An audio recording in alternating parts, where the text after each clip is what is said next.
Welcome to the Outer Realm with Michelle DeRoche and Amelia Pisano. Airing live on the United Public Radio Network, 105.3 FM in New Orleans.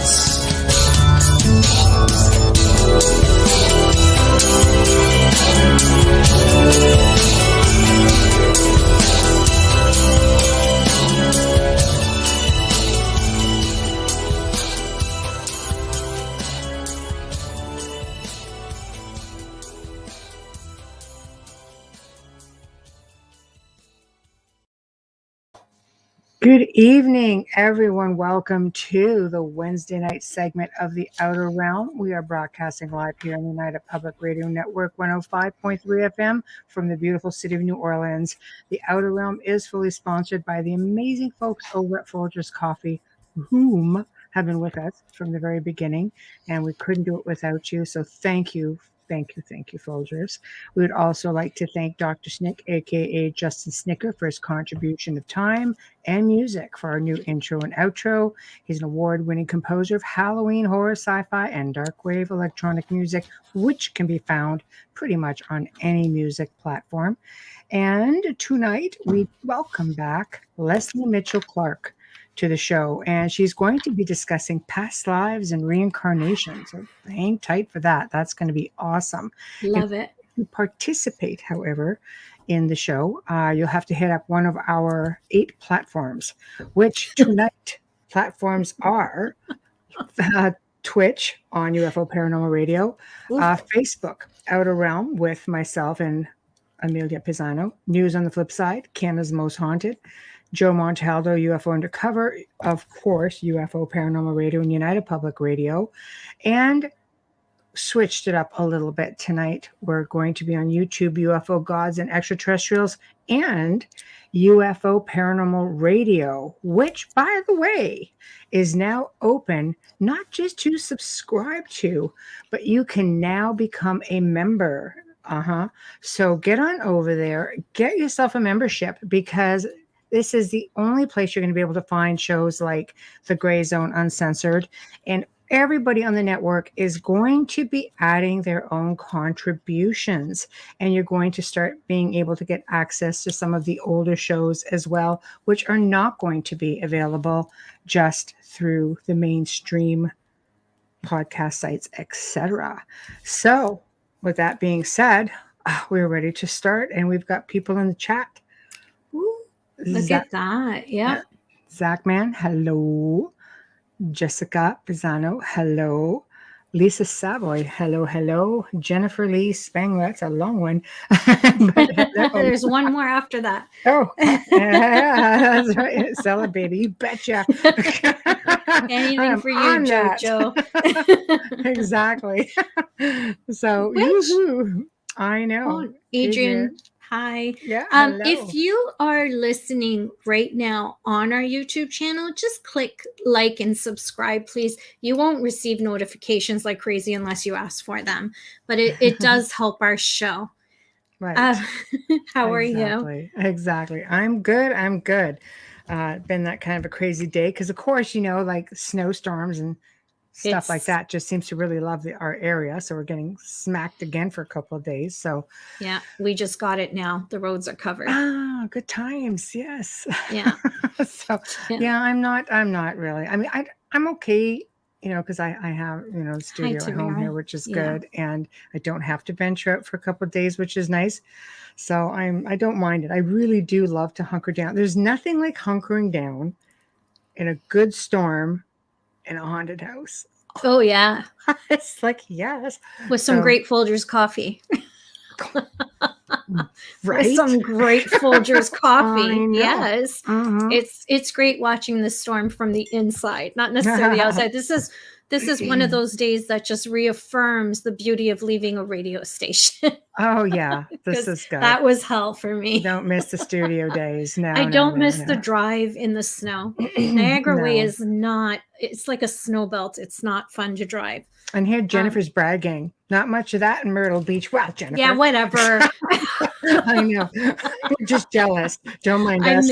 I miss the beach. I do miss the beach. I know. I have said that. Hi, Wayne. Hi, Yeah, Tamara. I miss the beach. Oh my gosh, do I ever? Snowstorms. What are those? Okay, Zach. Thank you. I like the snow. I'm one of those weird Canadians that loves the 4 seasons. I love having 4 seasons. I love everything about them. I love the fashion. Besides the weather, I love how the energy in our field changes from winter to spring to summer, and fall creeps in. You know, it's just it's a little bit more noticeable here. And when I'm shoveling my snow, Zach, if I shovel, because I have a husband, so he does that. But anyways, if I'm helping out or doing the veranda or whatever, you know what's in my mind, Zach? Zach, can you hear me, Zach? Is no spiders, no alligators, no earthquakes. That's what's in my head as I'm shoveling, because it's only 2 months. Poor Jennifer has it's to put only up 2 with. months. Yeah. Yeah. We do have tornadoes, but we don't have hurricanes. Right. But yeah. No tsunamis because we're inland. Right. Just saying. Oh, I know. It's good times. It's good times. Man, I'm kidding. I do love the beach, but I do love the break in the seasons. It's just me. I like the change. Yes. Yeah. I got a fan on, so if you see me eating your hair, eating my hair and constantly touching my face, it's because of that. It is. It just, you have these tiny little wispy hairs. I can relate to that. I'm always like, seriously. And if you don't have a fan on with the lighting, you just die. So yeah, honestly, I don't suffer too much from that right now. So it's quite the opposite. And in the house here, it does have really large, 3-foot thick walls. But when it gets cold out, it really seems to absorb it. It's like, oh yeah, you feel it. You really do. So you got it, did you, Zach? I know. I like making snow angels. I'm good without that. No. We're going to be bringing our guest on in a few minutes. So I don't know if you want to read. I wanted to just quickly make mention, if it's okay. Do we still have time? No. Okay. Yes, of course. Thank you. So we discuss a little bit, not often, about missing children here, because it's really hard to discuss it and not use an example. And I am very much bound by confidentiality when I'm working missing children, even if it's a public case. So I just want to put it out there, because I have been approached in the past, and just recently this last week. And I don't mind helping. There are 2 requirements I have. Family, it's got to be parental or guardian permission, and I need a police report. If you cannot provide those 2, I need a direct contact. So contact, sorry. If I can't have those 3, please don't approach me. I don't, it's just, it's so wrong in so many ways. You need family permission because, and I'll explain it really quickly, because you don't know who's looking for that child and you don't know why. So that's the reason for family permission. The police report is to actually prove that that child is missing. Okay. I need all of that information, or I can't help. It's not about getting credit for a missing child, because if you're thinking that, then you're in this for the wrong reason. I do, and Michelle can attest, I do my work anonymously. I don't come forward at all. I always work through another person. But if you're bringing me a case, as I said, I'll be more than happy to help you. Right. But I need those 3 requirements. It just doesn't work any other way. You will not be taken seriously by law enforcement. You cannot just pick up someone who's missing from a Facebook post. Those posts can be old. People often just share posts without reading the dates on them or checking to see if that child is still missing. Keep that in mind when you're sharing a post, because you could be reopening a wound for a family that has just, received closure. So as much as you want to help, it does require a little bit of your time. And with that said, I'm more than happy to help anybody. You can contact me on my website, ameliapisano.com. Please don't DM me on social media. I don't take that seriously. It needs to come in an email form, because that's also a legality. It's a legal way of approaching me. You cannot work that way with mediums. You're going to do more harm than good. That's it. That's my rant for today. It's just because people think that I don't want to help them because I won't be getting the credit if I don't get that information. It's got nothing to do with that. Right. My God, I didn't get credit for the last 7 years. Right. Really? So thank you. All right. Bio.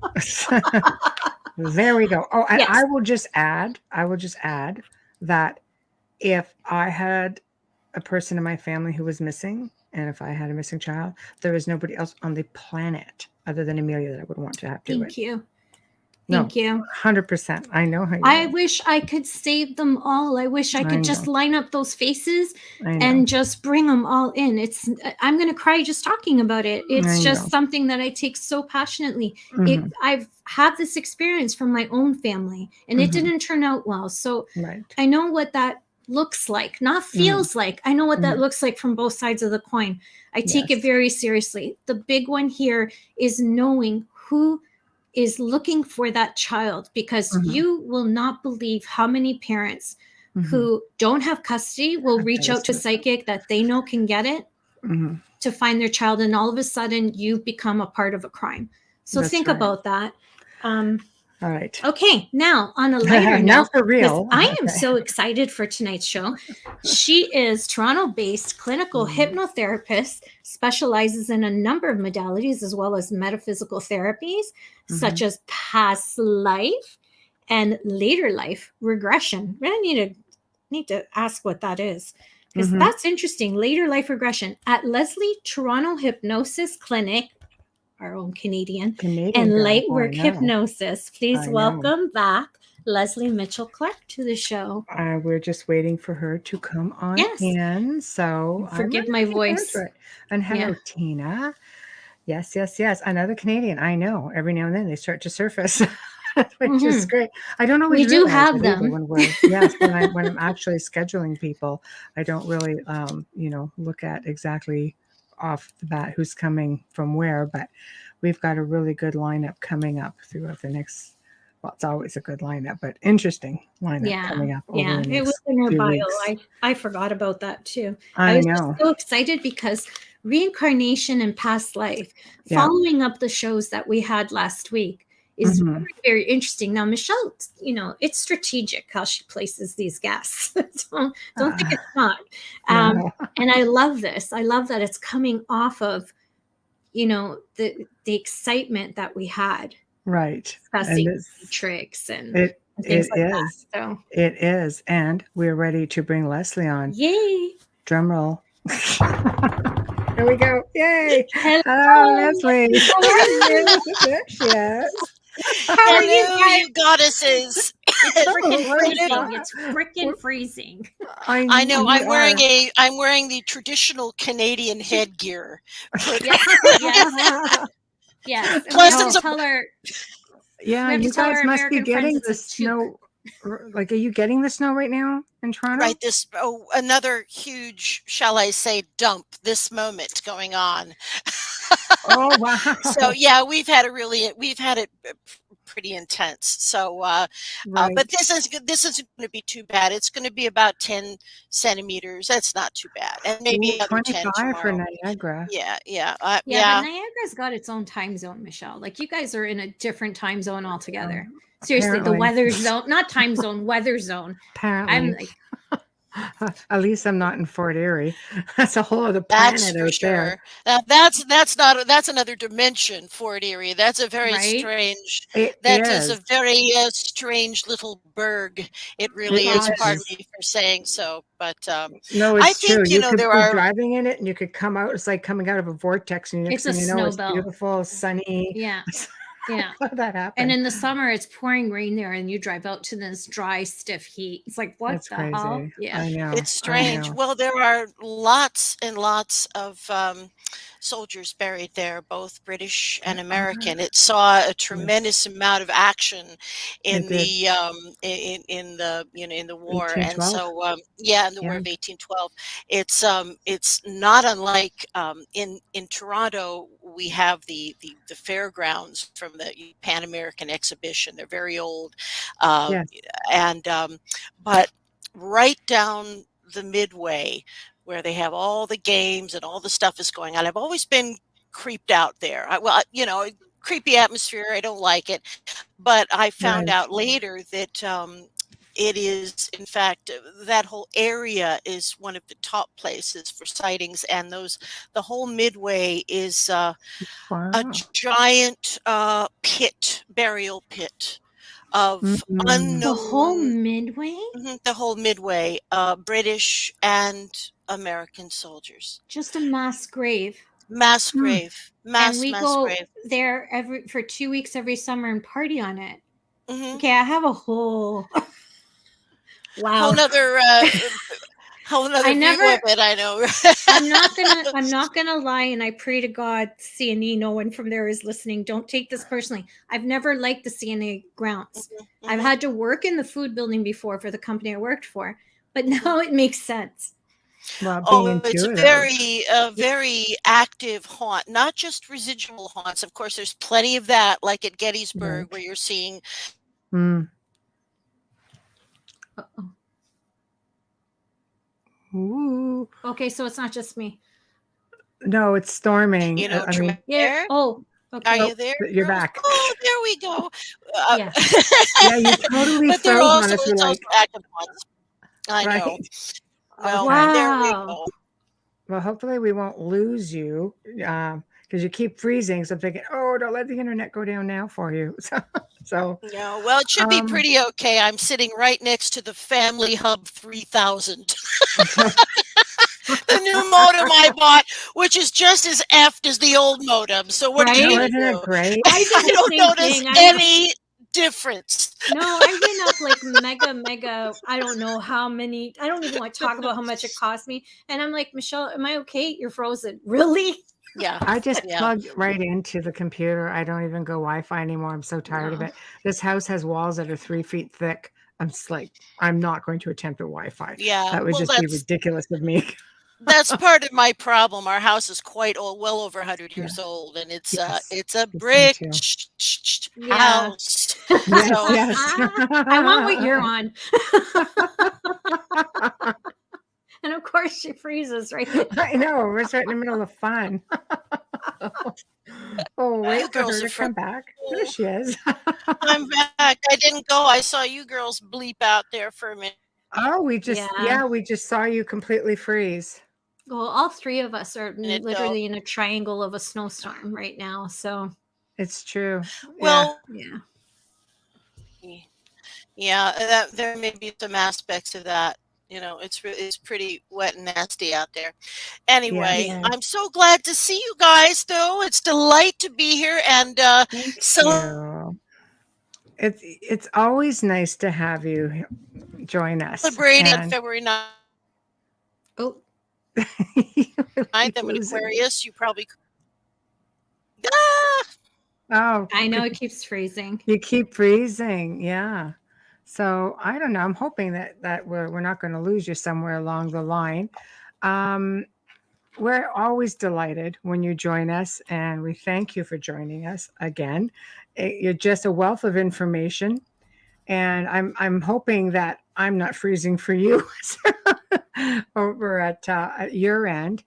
But tonight, you're actually going to talk to everyone about past lives and reincarnation. Oh, you're moving. I saw you blink. I saw you blink. We know you're with us. You have to be there because I saw you blink. I know. I'm trying to sit still, but I'm blinking. Oh, yeah. I know. We keep losing you. Do you want me to log off and log in You want to again? try? We Yeah, can I try will. that. Let's Yeah. just try. There's a Sure, leg sure. Yeah, too. let me try that. Let me try Okay. Thank you, Leslie. Okay, Thank you. perfect. that. She- Let's She will be see. right back. Hi, Tina. It's raining in Montreal. Oh, I hope Yes. we don't get snow after that because there's nothing like the temperatures dropping when it's raining here in Canada. No, it's brutal. It's Yeah. brutal. Bradley Yeah. says you can keep the snow. Well, Wow, you I know didn't what? know that about the CNE. Yeah, we get that. We get that for sure. No, I can't complain. But you know what was strange today? I saw robins. Robins only come in the spring, and these Yeah. poor little things are thin, and they're going to die. There's nothing for them to eat. Where did you see them? They were just here in the falls. No, but like close to home where you could put food, or no? No, storage. Yeah, see, it's hard too, because if you put food out for birds like robins, they will rely on that, and you have to But be they diligent eat- and be there all the time. It's not like they eat seed. Oh, They eat bugs, they eat worms, they might don't eat know like much dog about food, things birds. like that. Yeah. But I mean, I only see cardinals. That's it. yeah, but they're winter birds. Like, we just don't have those. I mean, it's terrible to see robins at Poor this time of year. babies. They're thin, and they're just not going to survive if we get a cold snap. That's for darn sure. Yeah. So, Tamara feeds birds all year round. yes, I used to at the other house, because we had like, an acre and a half, over an acre and a half. So we had feeders everywhere, and we never had bugs, which was good. We have a lot of owls here. A lot of owls here. Yeah. Yeah. The Burlington house had them here. Not so much here, but and then you get one.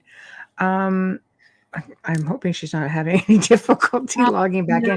Why don't we just sort of keep to the topic? Yeah, I'm just really, really sorry, just in shock that she said the CNE, because it just makes total sense. I was really always haunted. afraid to walk to my car. There she goes. Hold on. Okay. All right. We're going to try this Yay. again. Let's try it again. Yep. Let's try it again. Okay. It We're going seems to try be it working, again. so we're going to let you talk. Yeah, we're just going to let you go, and this way here, we'll get as much topic out as we can. So we're talking about past lives, and we're talking about reincarnation. So, of course, being a hypnotherapist, you've been doing this for a long time, because I know we've touched on it with near-death experiences when we've spoken last. And you'll be, just so y'all know, Leslie's coming back on again this summer for other cool stuff. Can't just give it all away right now. But no, we need her 3 times to 4 times a year. I know, right? It's kind of like a little sisterhood. Oh, Yep. that's so cool. The power of 3, right? Okay. Yeah. Oh, you wait when this crap is all over. We'll get together. Of course. Okay, we will.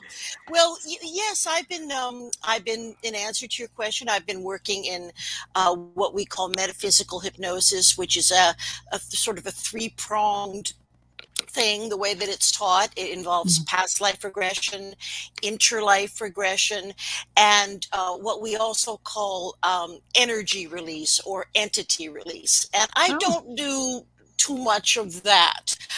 It's more of a I think of it as more of a metaphor, but what I work in rather extensively is past life regression and interlife regression. So can you explain interlife regression? Yeah. Because people know past life, just Yes. for those listening. Thank you. Absolutely. Well, from my point of view, it is one of the most fascinating and powerful experiences and tools that we can use to focus on our purpose here in this particular physical life.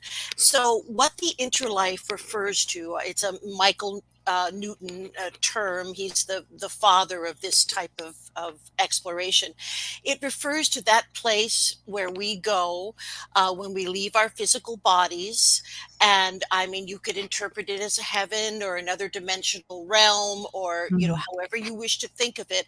I don't believe it's the highest spiritual realms that there are, but it is certainly where we are greeted and there's no pain, and it's, love and a beautiful, beautiful experience. So that is where we are in between lives.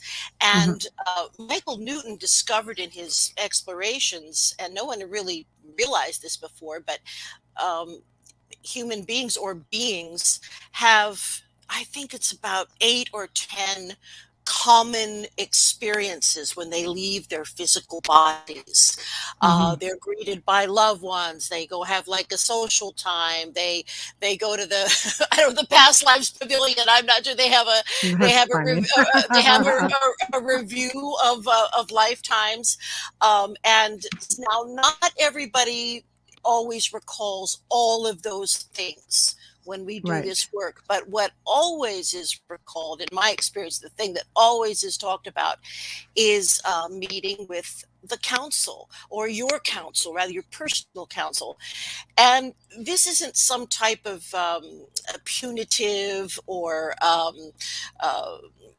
should I put it? It's the opposite of that. It's a loving gathering of beings who have been watching after you and care about you, and they help you understand what happened in the most recent life, and maybe why it happened, and some insights there. And then also it's the place where you plan your next physical lifetime, if in fact you do want to come back, because Oh.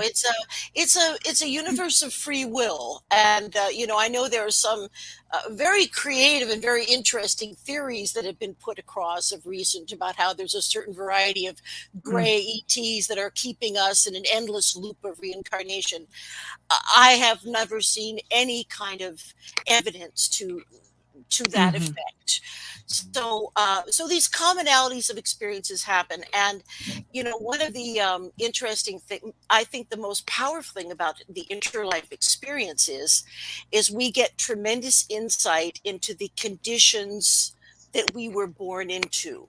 In other words, the family unit, the group of people that would surround our upbringing, the conditions, the location, the parents, even, of course, siblings. So when we understand that we actually made choices, and maybe one's father was little more than a sperm donor, in the course of one's life, but yet perhaps there was something about that DNA that you needed for your life's work or whatever. So that was part of the package. So instead of, whining, this is great talk from a therapist, but, instead of complaining and just wallowing in victimhood about the circumstances of our childhood, imagine if everybody understood, well, I selected this for my own growth. I can't blame these people. They are what they are. Maybe their IQs are 100 points lower than mine, but I chose them for some reason. So Right. that's I'm Little sure tag-alongs. Yeah. I know we've all known Yeah. people, haven't you, in your life, and you look at them, and maybe this person is creative and fabulous, and you look at them and they're like in a family of accountants or something, and you think, how did this happen? But we are in charge to a large degree Right. of our plan, so to speak. Right. And that's really what the interlife experience is about. It's quite detailed, and it is a really wonderful thing to do if someone is well, for everybody, but particularly if you're in a transition of some sort, and maybe have lost your way, or you're out of touch with what you need or what your talents are. And that's really what all past life regression is about. It's about informing your success, or instigating your happiness and success in this current life, which is the most important one, the one that's happening right now. Right. Which would make sense, especially if you have a situation, I guess much like what Edgar Cayce used to do, just in a different way, because he wasn't necessarily regressing people. I think he was just reading on them. But Yes. I guess if you're having, for example, a fear of water, it would allow you to go in and figure out, why do you have this fear of water? Or bridges Sometimes over we do water. that. That's right. Oh, Yeah, well, yeah. sometimes when people come to me with a phobia, Right. there is no clear and present evidence of why or when it is occurring in this particular life. And Right. that's true sometimes with chronic physical conditions too, pain things. Sometimes people come in with unusual scars that have so it's possible for the etheric body, I think, to be traumatized and affected by the things that happen. And because all of this information is carried in the spirit, it informs our the physical self. I remember once, and this was quite some time ago, kind of towards probably about 20 years ago, but there was lovely little old lady that came to me, and I was working in a pretty tough neighborhood of Toronto but it's primarily Southeast Asian. That's not why it's tough. It's just that was mostly the clientele that we had there. Mm-hmm.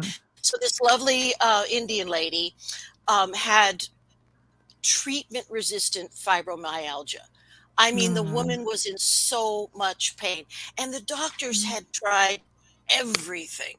It didn't respond to, opioids. It didn't respond to anti-inflammatories. It didn't respond to anything. So, I actually had the idea. I asked her if she would be okay if we tried it. And being a person from that part of the world, she had absolutely no problem with that because that is part of her belief system. So we did. She went into trance very easily, and in that particular instance, I asked, or requested that we go right to the lifetime that is affecting her now with this terrible syndrome. So we went way back. I think it might have been to some time in the Middle Ages, and she was not just a servant, but like what they would call an untouchable, someone that you didn't even look at. That kind of low level servant with the Indian caste system in from centuries ago. So her job, or one of her horrible jobs, was she had to go to a physical water pump and pump water for the rich family in the mansion all day long. And she just wore her body out. And the pain that she was experiencing now is the pain that she brought with her from that really tough life of physical labor until she just worked herself to death. Oh my gosh. And Horrible.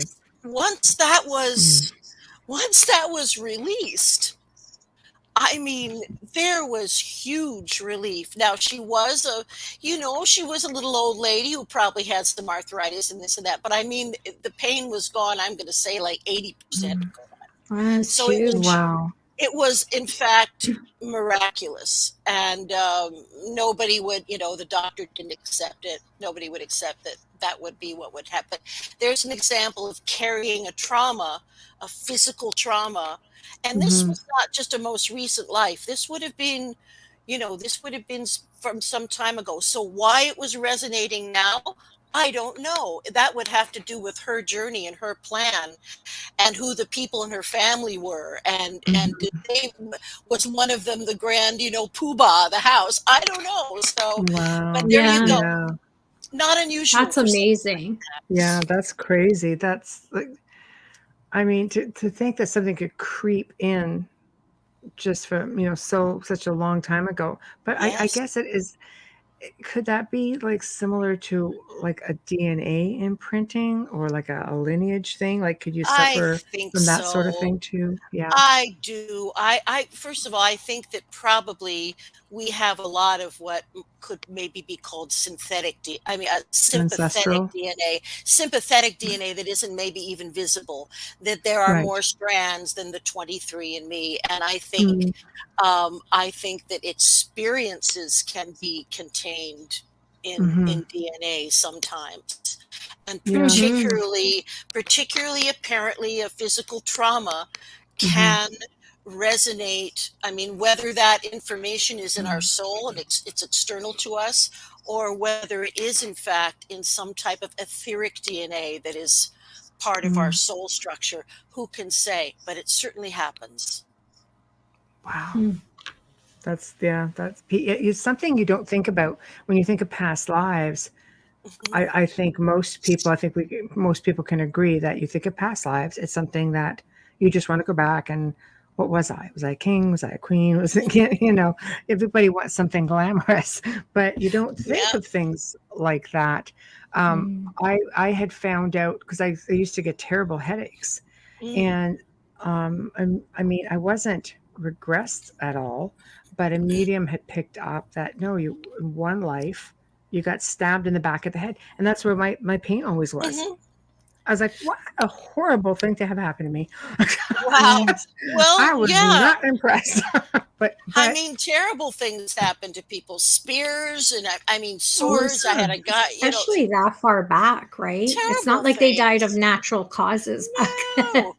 No. But yes, certainly a sensitive, a medium can look into the Akashic records Yes.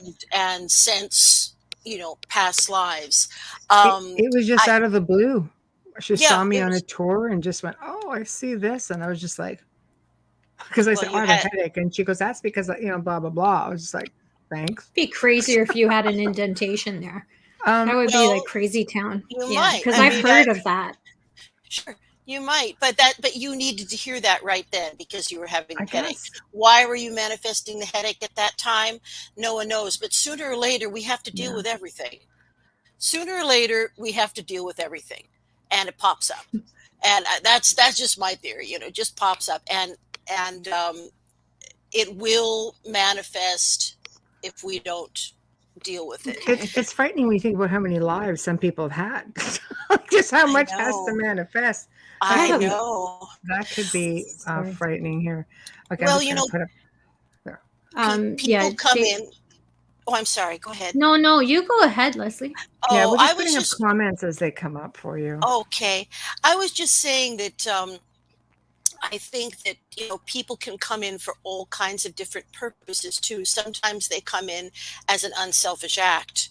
They Mhm. come in as somebody with a disability so that someone else learns compassion. So there are all kinds of ways that people grow spiritually, and all kinds of reasons why they come in. But I have heard a lot of people say lately, I think this is my last time around. I've had it. I just, We all say that because we're We're all tired. hoping for it. We're all like, where's the exit door? I know, Oh, but what are man. the chances of that? Just because you say it and you want it, does it mean that's how it's going to be? No, Like, it can could other be that people you bring you back? Well, I think it is. Although we do have free will, I think sometimes people can be convinced to come back. For instance, well, in my own, this is not maybe the best example, but in my own life, I clearly recall in going through this learning the interlife process. Excuse me. I clearly recall that I was very lukewarm about coming in again. I No, was very lukewarm about it. But my brother and my sister, who I adore, my brother's now passed, but we were extremely close, and they really wanted to come in, and they really wanted the parents, because they were both musicians. They want all this musical stuff, and come on, but they wouldn't go in without me, and I had to be the eldest, because unfortunately the person that was going to be the mother was just my mother was just a bitch on wheels.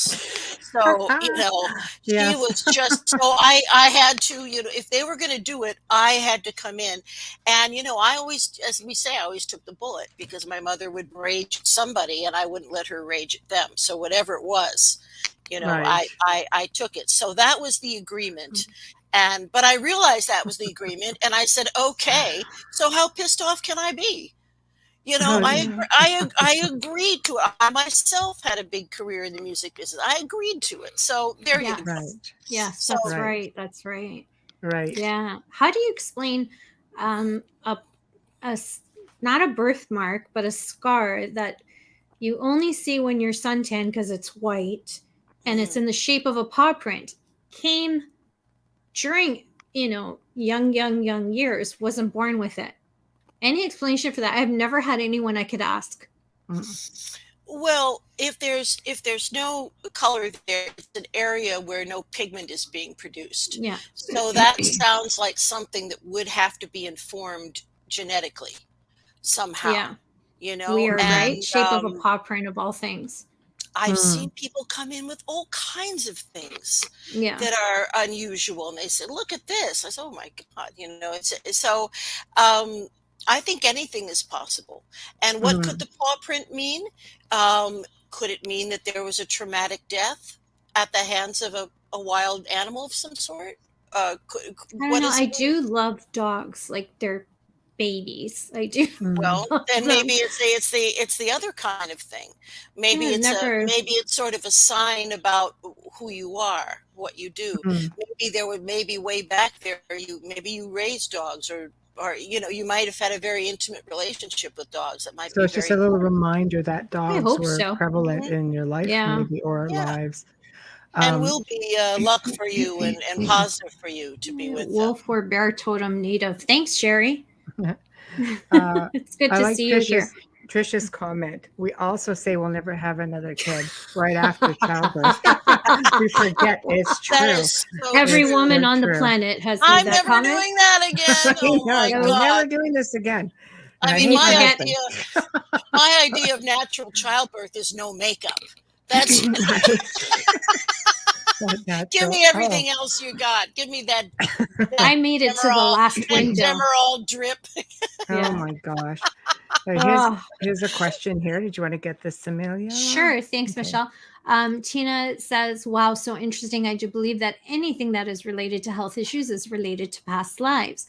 Like you said, it's an imprint from your past life. Do you need to release in order to heal? I can release a lot of stuff without specifically naming it through just regular mainstream hypnosis. I can literally tell someone, we have all kinds of things we do to simply let go of the trauma. So I wouldn't say that 100% of the time it's necessary to have a past life regression to release cumulative trauma that you're carrying around. But I think it is certainly a lot more fascinating and maybe a much deeper experience if you can do this release through the process of regression. And I know a lot of people ask me, and this is, I'm sure you were going to ask me this in a second, I picked that out of your brain, but a lot of people ask me, how do you know, like, how do we direct ourselves? What lives are supposed to be explored? How do you know where to go? How does this all happen? Right. Well, usually when people come to me for a past life regression, it's most often in midlife, when they're in transition. That's the most common time that these things will happen. Some people come to me and they have had memories or feelings or impressions of a particular time in history, or little scenarios, or they feel that they knew someone before. So for those people that have actual, attachments to different, I will direct them to, well, direct is the wrong word. I will guide them. Yes, I will guide them towards accessing those lifetimes with which they have those particular attachments. But most of the time, I just put an intention. I just put an intention out to the universe that we travel to the lives that individual needs to hear about today. And I do my best to take people to at least to 3 lifetimes. I do my best for that, but it depends a bit on how much information, how detailed they are in their recollections, because I just let them talk. And so sometimes someone will spend 45 minutes exploring one life. And I don't generally like to keep people in trance longer than an hour and a half. I think more than that, it's much too hard for people to integrate back into our third density and get in their car and drive away. You know what I mean? It's draining. It's really draining. I like Adrian. Pardon me, dear? No, I like Adrian's question. Can one do a release without knowing the negative cause? Yes. Absolutely, one can. As I said, I do that in mainstream hypnosis all the time. Especially, I do an awful lot of work with first responders. I'm a consultant for a psychology firm that pretty much has, these dear people, police officers, firemen, EMT, the people that have seen the worst aspects of humanity. And these three souls, you know, they're strong, but they carry a lot of trauma. And so I work on releasing. I have an idea about what the traumas are, but they don't have to name them or relive them for us to release them. Because the subconscious mind knows what the trauma is. And that's all I have to say. And then we go through a release process. I have a lot of different ones depending on, you know, where the individual is, sort of spiritually or emotionally. So yes, we can. Wow. I'm sending you my ex. Ouch. long time ago, because I've been married a long time, but I think so. It's like 29 years later, but it's funny because I did meet him at the exhibition grounds while that we're talking about the Midway being haunted. Isn't that weird? He used to walk me to my car because that was the time when Bernardo was still the Scarborough rapist. Right. Oh. So our company would be in the food building every year for the X just to promote. And I would go there after work from the office and be there till 11. And he would walk me to my car. And that's how I met him before I got married. But man, oh man, he could do with it. Isn't that strange? Isn't that strange? Yeah. Wow. So when you bring people under, do you find, will they start, you know, when they're tapping into another life and they're just there, do they start speaking in tongues or different languages? Sometimes they do. How do you guide them after that? Yeah, How do you understand what they're saying? Well, There's a translator app? No, I guess I could, but it's usually, if it happens, it's just for a little short period of time. I do speak Spanish and French pretty well, but if it's something, but there's a lot of times people have begun speaking languages that sound, you know, antediluvian, that sound like some form of Sanskrit, something that I couldn't possibly recognize. It's not gibberish. I mean, it's constructed language. It's not gibberish, but it's something with which I am not familiar. So yes, that can absolutely happen. But you know what's interesting is how often they don't.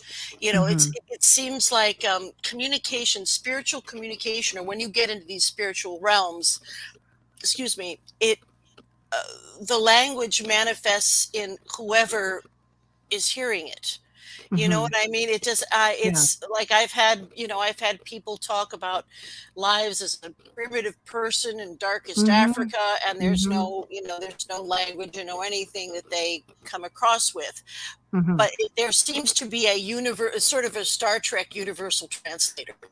It seems to work like that. It's fascinating because some mediums will work that way when they go into trances. I say gibberish because I once had a Christian medium explain to me that she could speak. She goes, to you it would sound like gibberish when I trance, and I could not understand a thing she was saying. She was clearing a home at the time, but she cleared it. I mean, within an hour, and it was like years before they had a problem ever again in this house. So I thought you meant everyone went running. She cleared the home. Everybody just said, "No, we're out of here." So I mean, no. This gal just got in there and was very. She just came in and started. That's wild. She says it'll sound like gibberish, but I'm speaking in tongues, and she tranced out completely.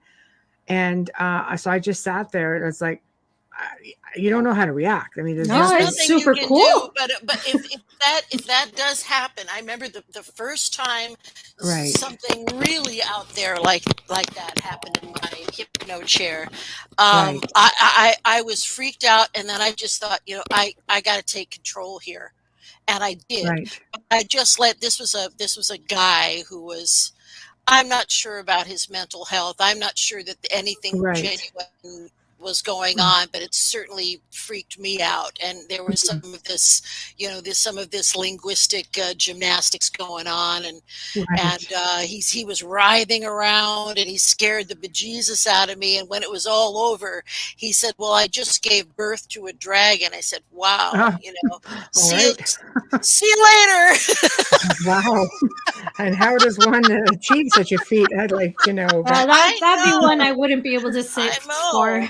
Yeah. Really, that was yes. pretty wild, and with no I'd be looking dilation for or I'd be looking for No. Jon Snow after that. No Crazy. kidding. No kidding. right. Wow. Well, Welcome, we Kyle.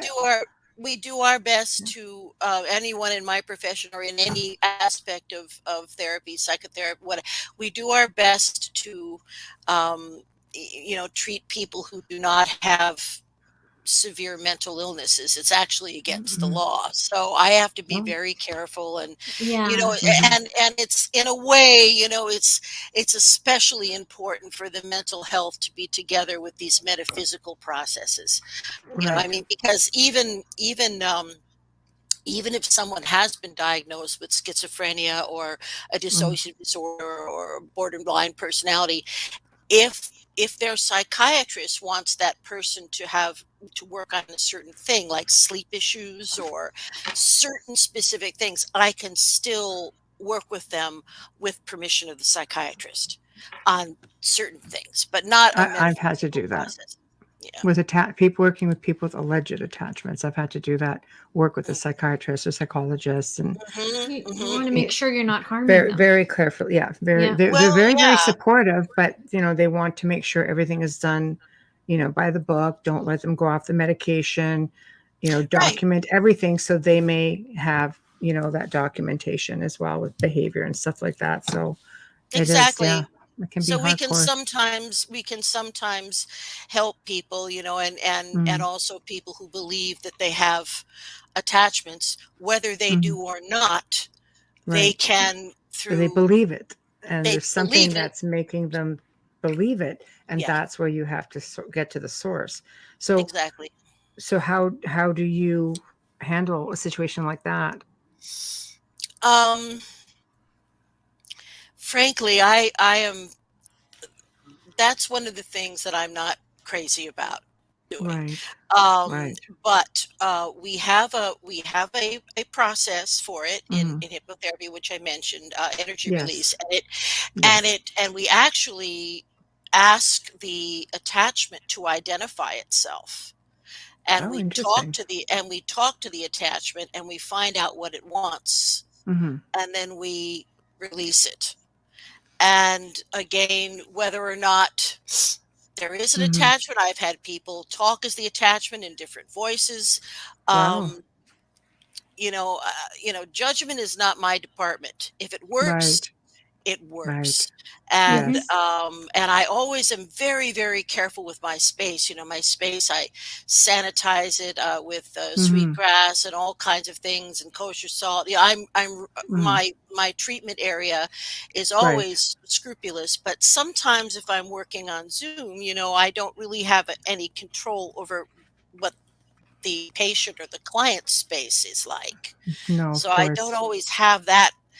So I would probably not do an entity release process on Zoom. I have not been asked to, and I probably would not. I wonder if you could put a ring of salt around the computer.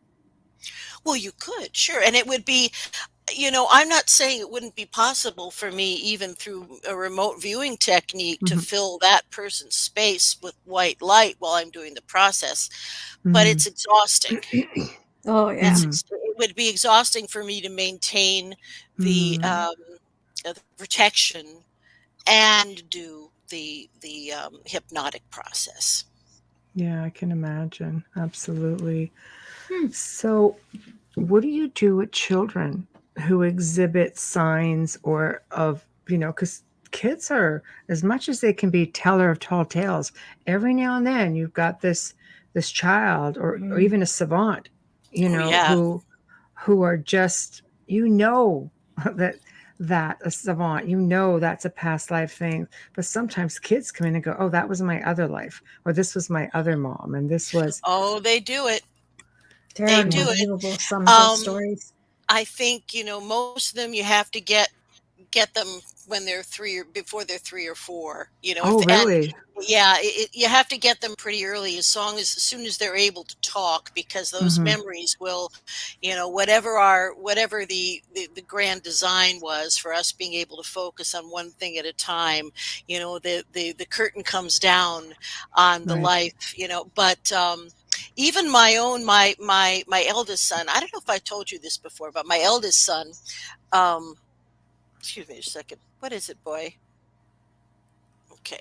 My eldest son, when he was very, very little, he would often talk about his other family and his other mother, as you just said. And eventually, I had him draw pictures, Mm-hmm. and he drew pictures of a family, obviously Asian. Mm-hmm. Um, and he was obsessed with all things Asian. I mean, this kid wanted to eat very far out Asian food when he was really little. Very Wow. unusual for kids. And That is unusual. it Mm-hmm. is. And one of the things that I believe what happened to him and why he came back so quickly, I believe that he was involved in World War II and he was a Japanese pilot.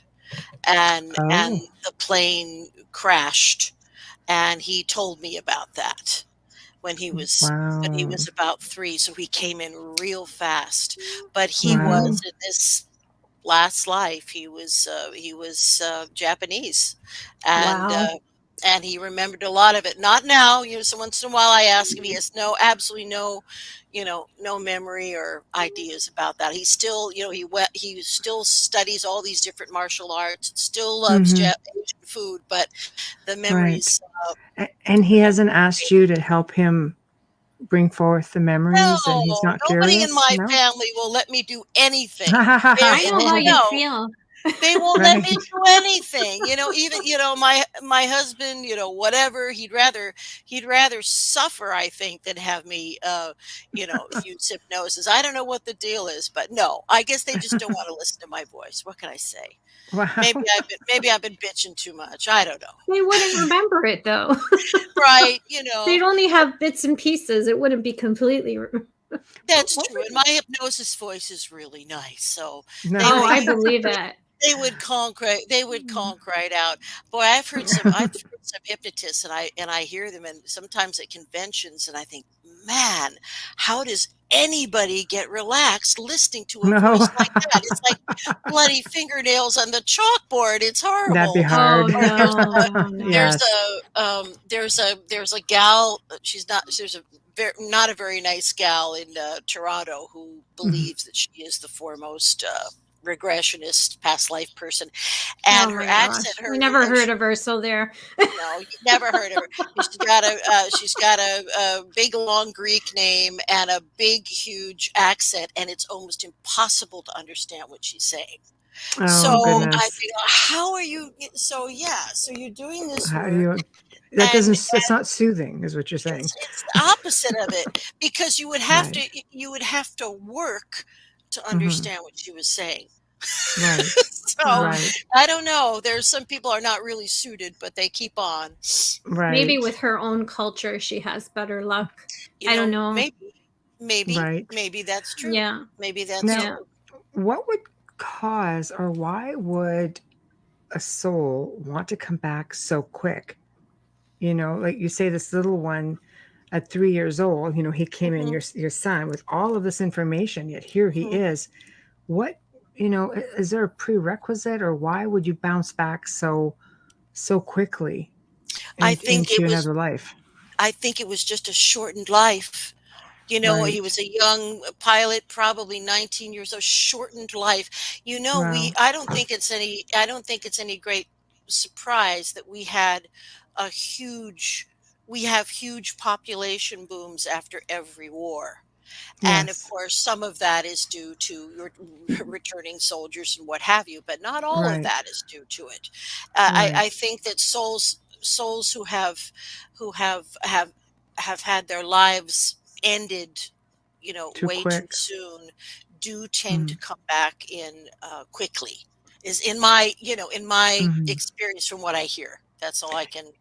And I mean, here's another question: just being Japanese or Asian, if they were of a Buddhist belief system, it's all reincarnation too, isn't it? Like they believe heavily in reincarnation and teach it, and so maybe that could have something to do with it from that standpoint. Like, your religious belief system, that's something that you should be. One would think that you would be leaving that behind, along with a lot of other things coming into the present life and beginning again. Indeed, we would, yes, we would think that. Well, every religion, every major religion today, I can't comment on Islam because I think it's a little too recent to be related to some of the earlier cultures. It's the most recent of the religions that stem from the Abrahamic, root, if you will. But, Hinduism, Buddhism, Jainism, all of these early religions, the Egyptian religion, they all believed in reincarnation. And even this, you might find this interesting, reincarnation was also a belief of the early Christian church. And it was only after the Council of Nicaea where, one day Jesus was a man and the next day he was a god, essentially, is what happened there. A lot of cool stuff got, omitted. The early Christian church, the reincarnation beliefs, gone. There was also a kind of a a marriage service or a commitment service for same-sex couples in the early church. How about that? Wow. Yeah. Yeah, that's interesting. I know. Love is love. That's what Christianity used to preach. Yeah, yeah. And you get a bunch of funky old men, greedy, funky old men in there. And, everything's turns to what. And that's kind of what happened. Right. Here's another question for you, Amelia. Thank you. Adrian asks, why are people so wrapped up in their ethnic heritage when in reality they probably never repeated that lineage in the next life? I can tell you I've never been Italian, so that's a good point. That you know of. You're just good at being Not Italian. that I know of, but yeah. Never. You're so good at being Italian. It's the cooking thing. Yeah. That's my dad and my mom. I'm Canadian. I was born in Toronto. Well, that's really an interesting question. I think that people want to belong. We're kind of tribal. We like to be accepted. We're comfortable with our parents and the cuisine. And actually, from what I have heard, it's not unusual for people to say be Italian and more than one lifetime. It depends completely on the individual, but more often than not, we are out there getting wide ranges of experience in all ethnicities, in all times, and all. So, why are people so hung up on their DNA? I think they just want a sense of belonging. I think they do, and maybe it's even a first step to introspection. Many people who will have their DNA done have never thought about facts like, well, am I subject to depression or whatever? Is it a genetic thing? Yeah. So I think it may be a first step to self-awareness. And but it is a natural thing for people to want to identify with their own. That's just, I think it's a culture thing. It's not just tribal. Ethnicity. It's culture. Yeah. It's we're culture. tribal people. It's culture. It's not just ethnicity. It's not. Another question? No. And Tina is asking, thank you, Michelle. Are you familiar with, does that say Kardec? He explained that the souls needed to reach a certain level in order for them to come back. Well, I think many unevolved souls come in real quick. It's been described to me like, if you almost like people that are in prison all the time, recidivists, people who have determined that they're people who have determined not to evolve, because again, a universe of free will, and look at the diversity of moral and spiritual awareness that we have on this planet. And it's very easy to see that there is a percentage of there is a percentage of people on this planet who have determined not to evolve, and for whatever reasons. And now, I haven't had an experience of working with anyone like that who has come to me, because these are usually going to be unaware people, criminals, or, people who have lost their way. But what I've heard is they don't go really to the council and go through all those processes if they don't want to.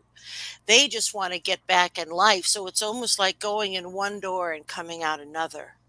That there's no insight that takes place between lifetimes if they don't want there to be insight. Again, free will. Right. Which makes complete sense. Complete sense.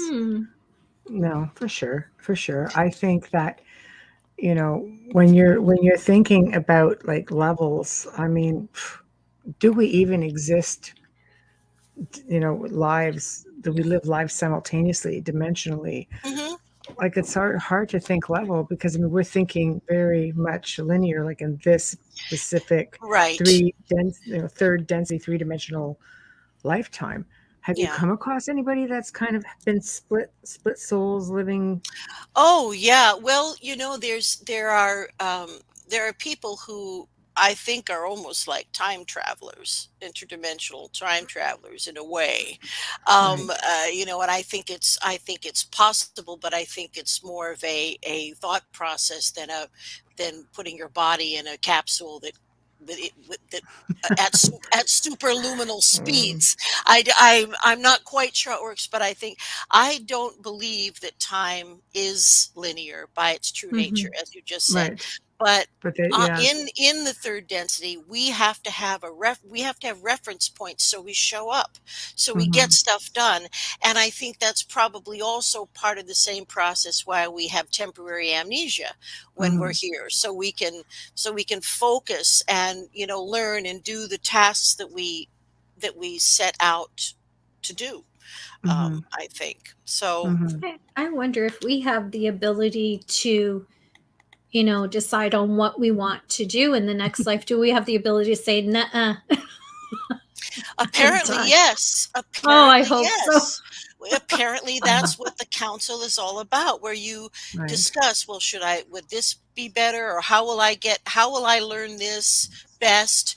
If I do that, will it affect somebody else positively? Or yes, I think that's the whole thing, is like a map, like an agreement. And now sometimes people have asked me to do future progressions, if you will, and that can be done. But I will say one thing about that. I think that there might be several possible timelines that are all potential timelines, and the one that you in your soul decide to activate is the one you will take. But I'm not sure how accurate progressions are, because you can always make another choice. It's all about choices. And I don't know if we can really nail down that specific. We can talk about a possible timeline, I think, but it isn't written in, it's not written in stone. Right. I love what Sherry's statement, question. What about people who remember many past lives in detail, including timeline? Sherry's special. She's very gifted. Yes, we love there her. There are people that do. There are people that can simply go into a light meditative state and just request, I want to see one of my lives or three of my lives, and it will just happen. It doesn't necessarily take someone like me to do that. If you practice some type of meditation, that will put you in the alpha state, in the same state that I induct people into to get. I think that's just trusting their thoughts, though. Pardon me? I think maybe it comes down to trusting your thoughts during that timeline. Oh, you have to trust.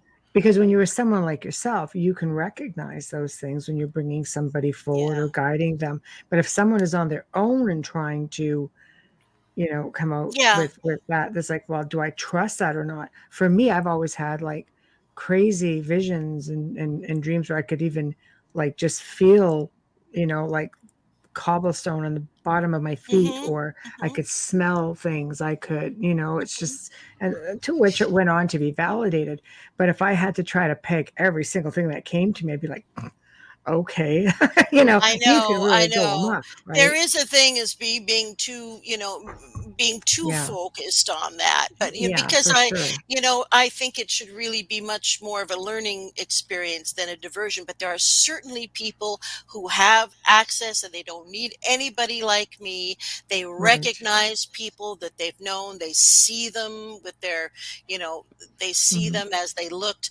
Now, once in a while, I'm sure, once in a while I have like a kind of a wild flash like that. I'll tell you this, I don't think I told you this before. I probably haven't talked about it to too many people. I was in Edinburgh, an ancient, fabulous, the capital city of Scotland. I Yes. had never been to Edinburgh before, oddly, and so I took a little tour, and it's not a very large city. They It's have a little not. bus tour, and you can go around the whole thing, Yes. and Hmm. the bus was passing through the area that I believe they call the grass market. It used to be a big open market where all kinds of vegetables and things were sold. And I looked at it, and it was as if I was looking at a double exposure, because I That's happened said, to well, me. this isn't Yeah, right. And different I saw it places. as it was. And then I saw that there was a large, rather large body of water that just there was a big body of water and just below where the castle is. And then I Right. saw a strange piece of machinery. I didn't know what it was. I didn't know whether it was a trebuchet Wow. or what the hell it was. Now, Right. later on, when I went to the Museum of Scotland a couple hours later, I said, well, sometimes this happens to me. Sometimes I see things as they looked, whatever. Yes. Yeah. Mhm. Well, the what I found out was, of course, like, many medieval towns during the 14th century, they were murdering people suspected of witchcraft. Hmm. And this thing, and I saw a drawing of it in the The museum, not the wreck. thing. It Yeah. was, well, it looked like a A like a big guillotine. Mhm. slingshot, like a trebuchet, but it Oh. had a chair, and they would dip the poor woman into the water, Into the water. and Yes. until Yes. essentially until she drowned. And if she drowned, then she wasn't a witch. That's right. Cowards. Yes. Cowards. Yes. And I saw that, and I felt the sadness, and I felt the whole thing, and I saw the people watching, and Hmm. I just kind of passed through. Um, I don't know. I was just able to see it as it was. That doesn't always happen. It's one of the few times that's happened to me. But Hmm. I saw Edinburgh as it was in the 1400s.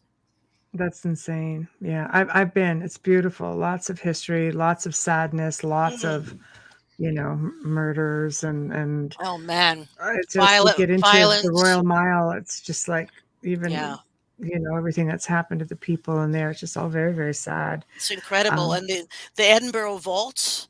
I I've went been. I went down from Yes. the Aren't they tour. wild? That's really something, right? A Oh little my a little gosh. ghost boy took my hand. So Oh, that's I call awesome though. But that's where they were stuffing people. It's yeah. terrible, terrible Irish people conditions. mostly Irish immigrants that's were living in Wow. the vaults. Yeah. Yeah. Yeah. Very, very sad. Very sad. Um, Getting back to Dave's comment, Amelia, did you want to get that one? Oh, I thought I already read. No, No, okay. not this I one. believe it depends on your karma balance. That's how the Egyptians described it too. And that's going back to thinking about time, Mhm. lifetimes Well, simultaneously. Some I people would think say there's no karma. I just think it's I Mm, think it's a lot more complex probably than we would imagine, because right. sometimes people do the incredibly selfless thing of coming into a lifetime to be the bad guy, to teach something. This does happen where good souls make a decision to come in and be, if not a negative influence,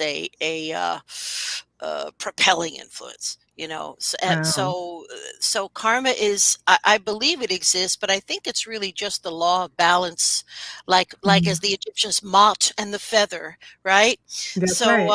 That's right. I would agree Yes. with that. It's a question of balance, Mhm. but ultimately, I believe it is a fair universe. Mhm. Ultimately, we have to deal with everything, and ultimately, everything is balanced out. Okay, so let's touch on twin souls versus, Mm. let's say, soulmates. Mhm. Well, I was in doing this work, I was taught by my teacher, Dr. Georgina Cannon, that we have many soulmates. We Right. don't just have one. We have Right. many. We have passed through time and eternity. We're immortal. We have many soulmates. Now there are people that call themselves twin flames, Mhm. and now those people claim to be actually the same spirit, but expressing itself in two bodies. And I say, why not? I mean, Right. So okay. would it be this? Oh, hi, Mama. Well, Yeah. Uh, Dr. Pauline asks, Dr. Michael Newton has stated in his book that a soul can split and live two different lives Mhm, is simultaneously. that mhm, mhm. the twin soul That's what idea? yes, that's the twin soul idea. So Okay. it is kind of a Newtonian thing, and we do accept that in hypnosis, and that is a decision that is Interesting. made. Yeah, Mhm. it's too complicated for me. I'm having enough trouble with one No, consciousness. It's interesting, though. Yeah, I it would is have thought interesting. that Yeah. you know how you get two people who've been together forever and ever, and Mhm. one will pass away and the other will pass away anywhere from days later to Oh, a month yeah. later. Mhm. Soulmates or the twin soul thing again? Which how would you Well, categorize that one? I think it's probably so personal, it would be impossible to tell for us on the Right, outside. You right. know, it sometimes when people have these long lives together, it doesn't necessarily mean that they're soulmates, but they may be part of the family group, you know, and Mhm, maybe they were brother and sister in a past life who also were long lived together. So that's a mhm, type of a soulmate. So, you know, whether they were soulmates or twin souls, it's very hard mhm. to say, but it certainly happens an awful lot with you know, with older folks who have been together for many years. One goes and the other doesn't want to be Right, without them. right. So I could see that. And mhm. Sean actually has 2 messages, so why don't we just start with the first one? There we go. Hypnotherapy, past life regression is amazing. I'm writing a book about my clients and their cool past lives. And then next is this Here, one. I don't believe a soul can split. That's an Well, interesting maybe you haven't come perception. Well, across it yet. Yeah, and possible. I'm just gonna put something out here that is a little bit from our last discussion where I talked Yeah, about the regression work that I do with people who have had ET contact and such. right. And I'm just going to mention we talked very briefly about perhaps some of the more horrible programs that have gone on with Yeah, military because that's the next show. collaborations. Oh yeah, that's the next show. We talked about that a little bit, We did. We but went into the yes. one of the things that and many of these poor people who have been involved, these many have been subjected to a kind of a torturous thing where their psyche is actually split in such a Mm, way that they create a kind of a synthetic schizophrenia. And the idea of for this horrible research, this horrible process, was that one of these beings, you know, the one that they split off, would be able to be controlled by the military and do nefarious things. so military abductions. Yes, It's a yes. whole So other this is the show. black ops thing. Yeah. So there are. I think there could be in answer to this question. I think that there could be perversions Mm. where the psyche can be split. And does that mean that the soul is split?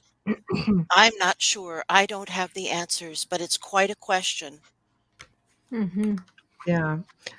Yeah. I already have a whole slew of questions for that, but for the All next right. time around, because I know, because I can already just jump out with that since we're like talking spirits and essences and things like that. But that would be Yes. getting into something really a little bit deeper. Oh, it's out there. Yeah, we got to put on our tinfoil chapeaux for that one.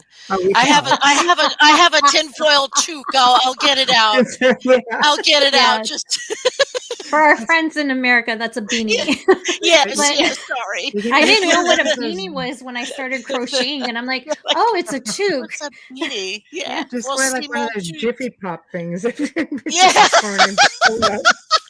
I'll take the popcorn That's first. the You can have perfect it. thing. You Yeah. pop up the Jiffy. Do they still have Jiffy Pop? I hope Yes. they Do they? Yes, There they you go. do. And Yes, wouldn't they they make do. a Let's wouldn't do it that on the make a next show. great sort of a 1960s kind of That thing was there? that was the kind of popcorn as Canadians. I don't know about our American friends that we took like on the campfire when we went to the Oh, yeah. cottage or to the Sure. beach, and That's all we had. yeah. There was no microwave popcorn when I was a Well, kid. No. Nobody had a microwave. They were like, what were they, like $3,000?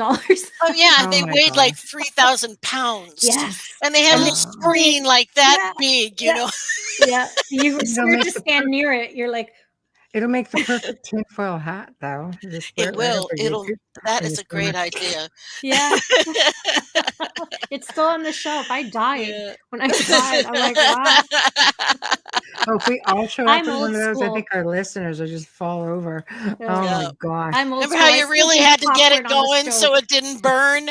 You really had to get that Jiffy Pop. You Pull really your had to shoulder out. shake that junk in your It's like trunk to working get out that with thing one going. arm because you're It just is.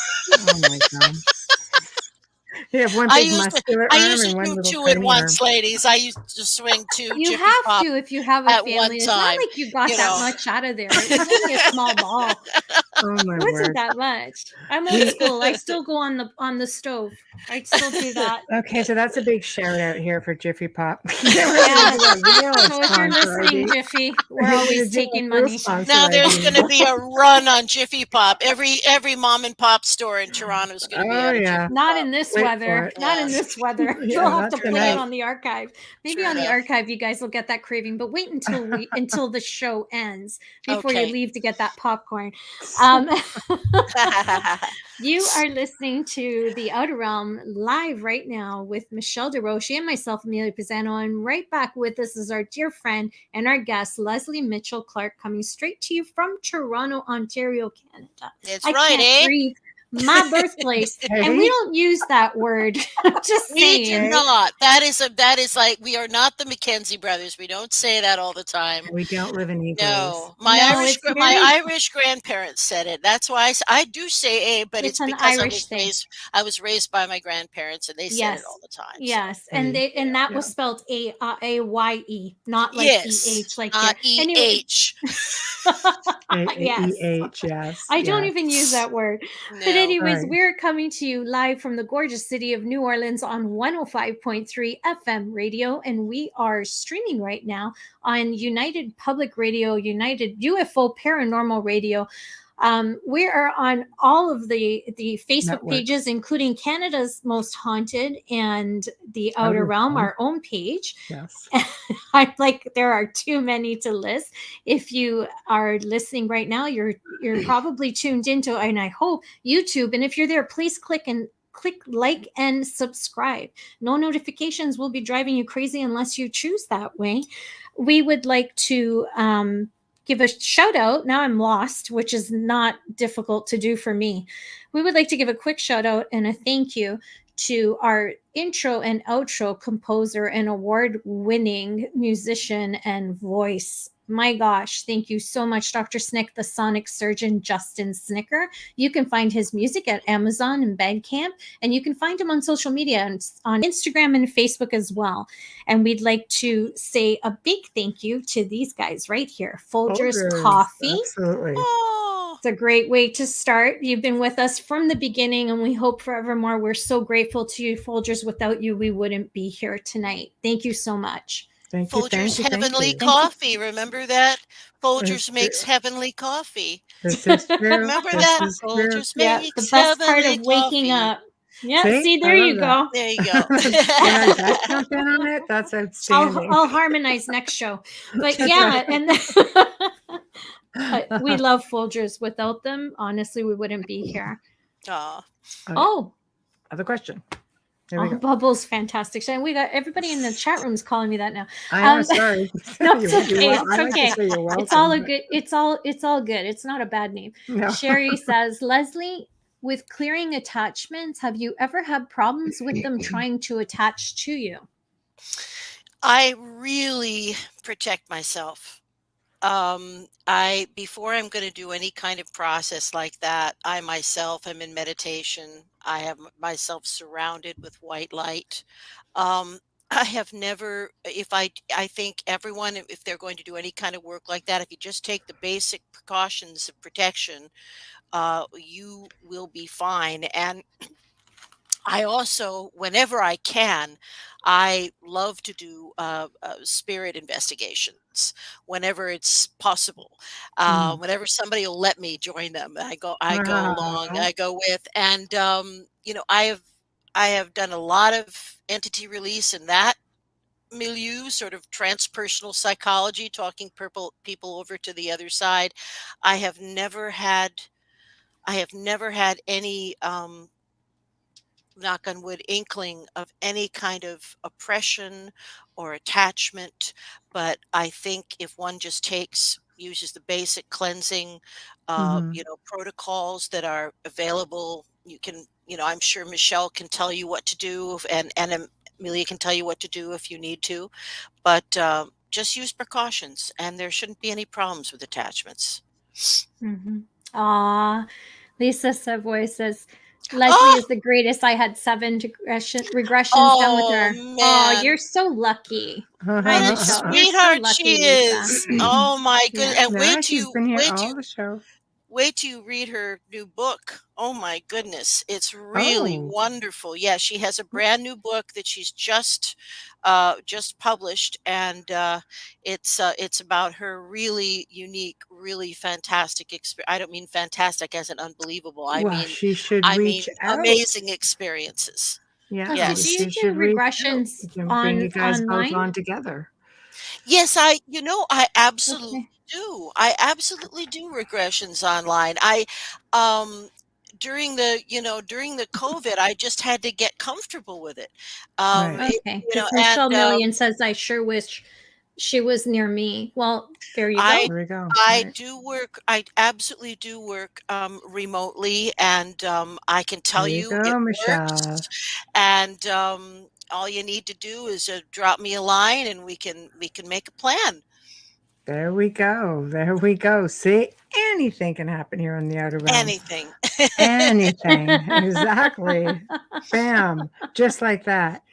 If we can go back to the whole when we move and cross over, or wherever it is that we go, when we go through this counseling thing, is this like a detoxification sort of thing, purging ourselves from this specific life and preparing for the next? Or because if that's the case, and we're bringing in all of this pain and these this darkness with us through some of this lives, like I understand why we're not really meant to remember them all. Like if you just think about how many losses you've suffered, just grieving alone would be difficult. Leaving, I mean, as it is, some of us have that sense of leaving someone behind, and that sense of longing.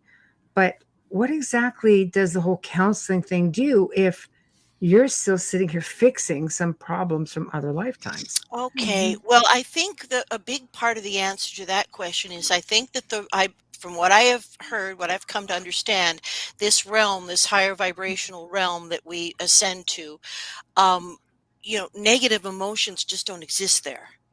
Right. So there is no grief. There is no longing. There is intellectual awareness or Mm-hmm. consciousness of what has happened.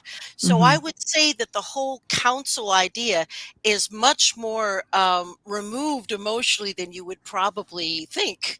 You know, Wow.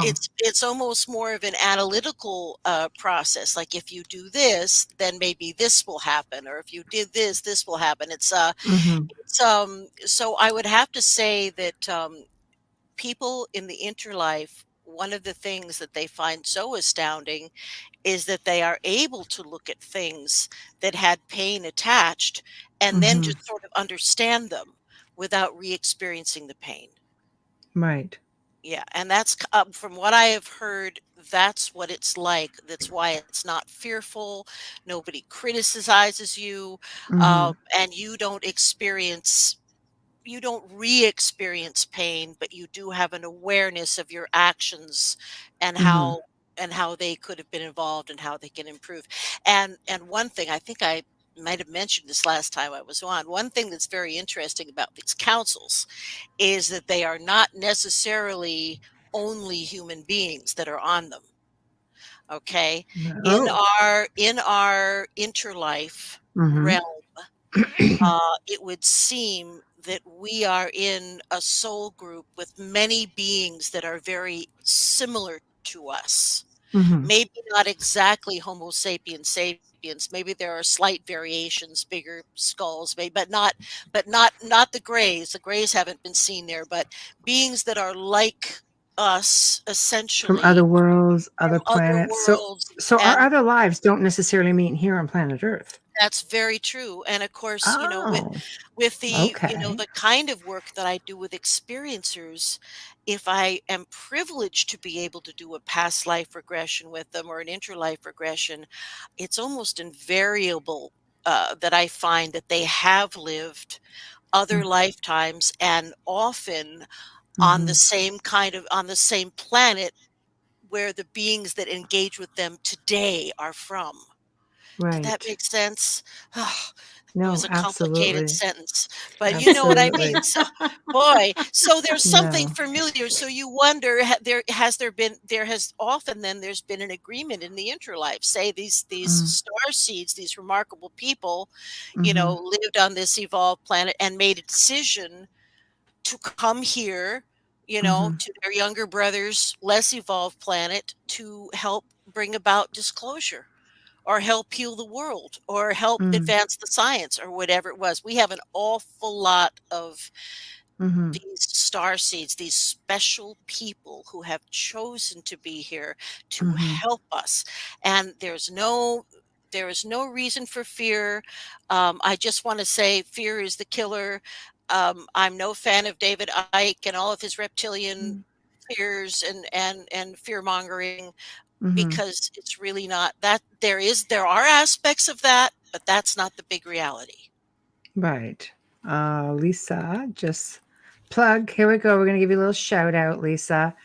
The title of her The book. title of my book is Living in Two Worlds, A True Account of Alien Encounters, available on Amazon. Amazon owes us some money. That's right. They owe everybody. They Amazon. owe me like 39 cents, I think, for the past 5 years. Yeah. I think that's about all I'm getting, 39 cents. Oh no. Oh Canadian. no. So that's like what? A nickel? That's 19 cents to you. That's Yeah, right. there you go. Oh my gosh. Oh my gosh. Gosh. Yeah, definitely reach out to us, Lisa, at the outer realm contact at gmail.com. We'd love to hear it. I'm sure our listeners would love to hear it also. Maybe you can come on, Lesley. Just do a whole other thing. Oh wow, Right? she has a remarkable story that is Yeah. unique and Yeah. actually very positive too. Well, It's a I like uplifting that. story. Mhm. It might be kind of interesting, just to kind of hear everything she's going through. And then you can always be here to coach her through as to what Sure. your part in her journey was. You guys can agree on see what you like to do. We'll put something together. I think it'd be a lot of fun. That sounds Um, fantastic. Yeah, well, you're coming back on anyway. I think we've got you back in June. So Fabulous. for this I kind of just wrote talk, that actually. down. So Fabulous. no, I think it's fabulous. Do you think people, fearing death? Should you fear death? No. Not at all. You're going No. home. We're wearing the meat Right. suit here, kids. This is the cruel school. This is the dense reality. This is the tough part. We're Right. here to help others. We're here. We are, all of us are, Mm-hmm. we're midwives of disclosure. We're all here as Mm-hmm. healers. And there's a lot of Right. us here, and there's a reason for that. Mm-hmm. Big things are going to happen, I believe, in our lifetimes. Yes. I sure hope so. Not like Yeah, the I big thing think we're going so. through now, because that doesn't feel very No. positive to me. No, but So come it on. takes more than, it Yeah. takes more than the Black Plague to kick our ass. It takes more than, we can get through this. We can get through this. And It's almost over. one way or another, everybody will be immune, whether they'll have it and they'll be immune. One way or another, Mhm. we're going to pass It's through gonna this. happen. Yeah, it Right. is. It Yeah. already is. I mean, here in Toronto, oh my goodness, the joy, the pubs are open, the music venues. We need the Right. arts for our You souls. do. You And do. Oh, the it's whole nice of to, downtown is art. oh my Yeah. God, yeah. And it's nice to stream stuff, but there is Mhm. nothing like seeing live performance Mhm. and getting out Right. and supporting your local restaurants and stuff like that. So we're That's coming back. really important. Hmm. So do you think this Supporting is? them in more than just takeout. Yes. Yeah. I don't. I don't. I like takeout personally. I'm a Yeah. homebody though. So No, I mean for downtown Toronto, they've suffered right. a No. great deal Yeah. We're a social because bunch. Yeah. well, because Oh, of the yeah. theater district, right? With the Yeah. theater Oh, I used to district have having theater none. membership for years. So yeah, for everything, the sure. Yeah, theaters, I'm the gyms, just everything. It's been you're so tough. seeing Mhm. restaurants that have been open for 50 years I shut know. down, and I'm Right. like, Yeah. thank God they're at retirement stage because it breaks my heart to see the old ones go, right? Oh man, and So so many family-owned restaurants, 3 generations gone, Mm. yeah, So, yeah, but, Mm. we're making it through. It's going to be okay. And in Canada, we've done pretty well, and I know there are certain Mm. states that have done really well in the US. Mhm. And I just hope we all get through it. I don't want anyone to suffer. I don't care who they are. I don't Mm. want anyone to get sick, you Is know? this do you I mean, is this the sort of thing that should make people evolve in a way, awaken? Oh, I almost think that this was part of our evolutionary process right now, that we had to Right. do a kind of a stop and reset in a Right. section. And it all seemed to be just something that had to happen. And Mhm. I think people have had incredible experiences Mhm. during this time, all kinds of awareness, and people have decided to go into new careers. They've, Mhm. it's been quite a time. We can reframe this as a positive thing. Mhm. But I hope that it made people understand that they can survive with less noise, you know, Mm. just Mm, just I less think it chaos, less gives the noise. planet a time to, regenerate and I agree. people to reconnect. I think it's important before passing. Not everybody has the opportunity to know when their time is up. And I know that Wayne is in the chat room tonight, but his mother was very, let's just say she was a little tumultuous. She's Hmm. very, she's not a happy camper for most Hmm. of her life. But when they believe she actually died, like he watched her just take her last breath and he's like, okay, this is it. Yeah, And she's back. He's like, what the hell, she was right? fighting. Yeah. But yeah, but she just completely went down and then came back, and then all of a sudden she's okay, but came back a different person. Hmm. And basically, it's almost like she got this little glimpse, like trying to take the baggage with her because she kept talking about, well, I'm just waiting for the train, you Hmm. know, Oh, and he's saying yeah. you can't take all that baggage with you. And I Yeah. think maybe she was trying to get on with the baggage sort of thing, all the hangups. And they're basically saying, no, you need to go work your stuff out. But, she lived another 6 to 8 months, Hmm. wow, rectified everything with everyone, and Hmm. died happily in her sleep after that. Isn't that something? that's a good thing for Isn't that her. that's that's Right? amazing that she had that Yeah. realization and the ability to to take care of business, which was as Yes. much for the people around her as it was for her. Well, yeah, That because technically, can other people bring you back? Because, for example, her whole family could have looked at her and had such horrific memories that we're going to come back and do this again because we never resolved anything the first time. Can sure. they be responsible for bringing you back Well, do you mean pulling you back into physical life? Do you mean in into that another? sense? Well, no, Oh, doing into it another. all over Well, again. Yeah, I think there has to be some agreement between the parties. Like I told you with my brother and my yeah, sister who were pushing me to do it and come back in. So right. I think there has to be some kind of consensus, but certainly I think everyone desires to clean up and fix things when they're in the interlife. They and the fastest way to do that is to come back into physical life. You can Mm. still evolve and do this and that and have relationships and do all your things in the spiritual realms, but you don't learn as quickly. See, It's Bubbles, we could not. do a show in the spiritual realm. I Yeah, know. We don't have to. It doesn't have to be so hard. that's right. I That's right. it goes to near death experiences as well, right? Because I know with a friend of mine, her mom, she brought the priest in for last rites twice before she died and a year Hmm. before she died. And I Ah, was just amazed by that, and it just it's surprising me every time. But having had near death experiences, in a way, it doesn't surprise me because my mom was the one who said, back you go, Hmm. so mm, It's possible to have a choice sometimes whether you're going to leave or go. What I've heard about many near death experiences is where people are offered the choice. It's your mm-hmm. choice. You can go back, you can stay. It's up to you. Or yeah. sometimes they will say it's not your time yet, and whoosh, you're just back That's through it. the. You don't have any choice in the matter.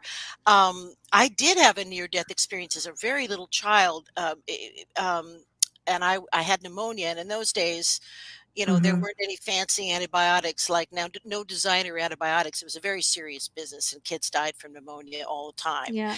And Right. I remember being in an oxygen tent. There was nobody watching me, but I remember slipping out of my head, like Oh. coming right out of the top of my head. And then I heard I didn't go down a tunnel, none of that. I was floating in the room, and I heard a voice that just said, "No, it's not time yet. You have to go back in." And I Mm. didn't want to. And then I went in again. I went in through the top of my head. So Wow. I didn't get that far. I'm not sure if that was a near-death experience or not, but it certainly seems like It sure seems like I was one. astral Yeah. projecting. I was out. But Yeah. Yeah. Oh my gosh. Sherry Oh, asks hey, Brian. a great question. How do you see past lives that committed suicide? Oh, oh my goodness. mm. Wow, this is It's a a good tough one. question. Yeah. Well, there is no, condemnation. There is no, Mm. like I was raised Catholic, nothing Yes. like Thank you for that. that. I say the Nothing like same. that Yeah. occurs at all. Right. Now, what I understand, and a really good source for this subject, there's a lovely lady named Eliza Medhouse, Dr. Medhouse, Right. and her son Eric was suffered from mental illness and took his own life. Mm. And there are several books that she's written about his journey because he began communicating with her almost immediately after he Wow. passed. And now has a very big presence, on the internet. And Eric brings in, like, she works with some of the foremost mediums, around, Hmm. and Eric actually brings in people to talk through the medium. So it's kind of Oh, like so he's a the guide. it's kind of Like a like the guide. Eric show. Yeah, he's a guy, The but Eric to show. talk, Right on. it's kind of the Eric show, and Right. it's absolutely remarkable. But in the lifetimes where people have committed suicide, and I haven't, of course, there have been a few lifetimes where people have recounted that. It's just sad. It's Mm. not recrimination really. It's just I just didn't understand. It just Right. didn't need to happen. I didn't need to make this decision. So it's and I haven't encountered any kind of experiences where someone was, say, experienced a euthanasia, as an older person. But Right. I'm sure that's just a smooth transition. But Mhm. no, there's no punishment. There's only compassion. And there is Mhm. sometimes healing. And remember, because you're not in your physical body, mental health issues are gone. That's right. This poor Yeah. kid Mm. suffered with the deepest depression, untreatable depression, and Right. so all of that is gone. It's Yeah. just like they have a healing, and Mhm. there's great compassion for the fact that the way they were living was torturous. They just couldn't take it, couldn't or Yeah. wouldn't, Had and to there's end the pain. had to end the Mhm. pain. And boy, there was an awful lot. When my kids are growing up in the teen years, they lost several friends, Mhm. It's and it sad. was just Mhm. horrible. But we have a crisis of teen suicide in our Mm. contemporary society. We are at Oh, right now it's really we are bad. at crisis levels.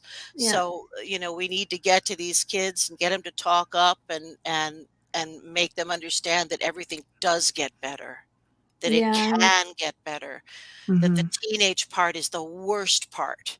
they have to live through it with social media. We didn't. I I can know. only Can you imagine imagine? how much Oh, worse it is now, Mm. what you the know? Mean Girls would have done Yeah. in those days. I mean, it's a terrible amount of pressure these kids carry. Yeah. I don't know Mhm. how they do it. I don't know how they do it. I think Mhm. as a parent, you really have to step up. Yeah. I know people used to say that I was like this helicopter mom. I'm actually really proud of that. Um, Mhm. and I would sit and be with my daughter when she was online. I think you have to teach them there's an etiquette and teach them not to be, That's what a because it's not responsible just parent about, does. yeah, it's not just about teaching your child how to navigate these crazy social media is the toilet bowl of the internet Mm. waters, but Mhm. also to how to be a good person. Yeah. Because the moms at home that think, no, not my child, your child's probably the one doing the bullying, so you should really peek Oh, yeah. and take a look, because Mhm. you are responsible for that. You are, you have to hold yourself accountable and your child accountable with that kind of behavior, because that kind of behavior is causing children, other people's children, to take Mhm. their own lives. Mhm. Mhm. Nobody commits suicide for attention. They commit suicide to end the pain. Once Yeah. you Mhm. understand that, you can do better. I Yeah. Um, agree. Brian Brian, our Baker. buddy Brian. Hi, Brian. Hi, Brian. I'm not sure if you touched on interlife, We yes, have. or Bardo, but I'm fascinated by the idea that Yeah. in between period, when you dive into your past life regression, how common is it? I'm not sure I understand his question. Let me put my glasses. Let me read it here. Okay. He's fascinated by the Yeah, idea because we did that touch on in We interlife a between did bit. touch on period, interlife. when you Yeah. dive in, how common is it to go to the interlife when you're just doing regular Yes. regression? Is that what he means? Um, no, we don't go to the interlife when we're doing past life regressions. We go.